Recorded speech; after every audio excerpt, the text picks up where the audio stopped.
Karibu tena mtazamaji wa The World News katika kipindi hiki cha ulimwengu wa siasa.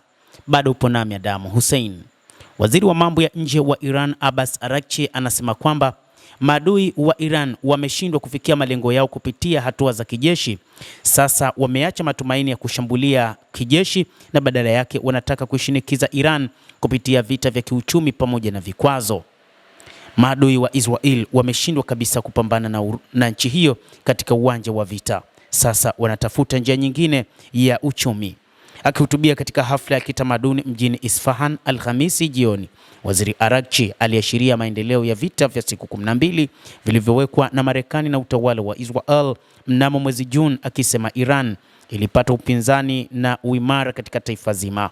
Amebainisha kuwa uzoefu kama huo ulionyesha mshikamano wa kitaifa kama rasilimali kuu ya Iran.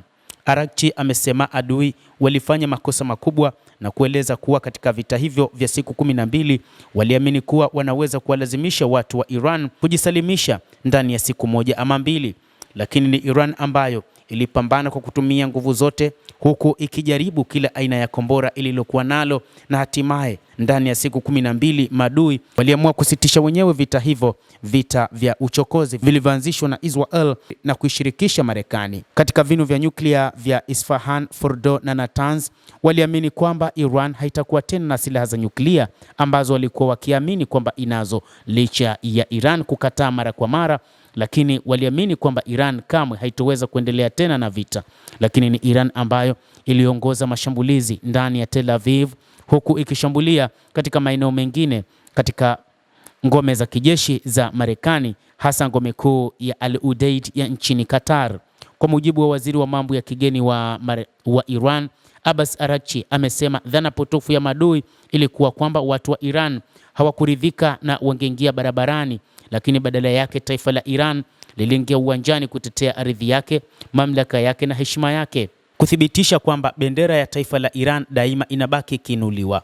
Araghchi ameongeza kuwa katika siku za mwanzo za vita, jumbe zilitumwa kutoka upande unaopingana zikitaka kufanyika kwa mazungumzo.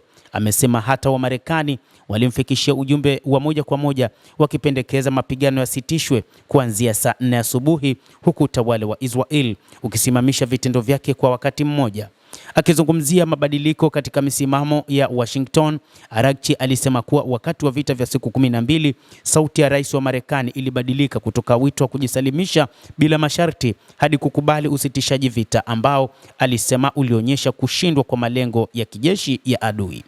Kwa kumalizia, Araghchi amesisitiza kuwa hii leo adui anatafuta kufanikiwa kupitia vita vya kiuchumi na vikwazo, kile alichoshindwa kukipata kupitia mizozo ya kijeshi. Amesema utawala wa Iran unafanya kazi usiku na mchana wakati adui amekatishwa tamaa na hatua za kijeshi, na ameweka shinikizo la kiuchumi katikati ya ajenda zake. Mtazamaji wa The World News, hayo ndio tuliokuwa nayo, na bila shaka nawe pia una nafasi ya kulike, una nafasi ya kucomment, kadhalika kusubscribe channel yetu hii ikiwa bado hujafanya hivyo. Kupitia hapa The World News utaweza kujua mengi yanayojiri katika ulimwengu.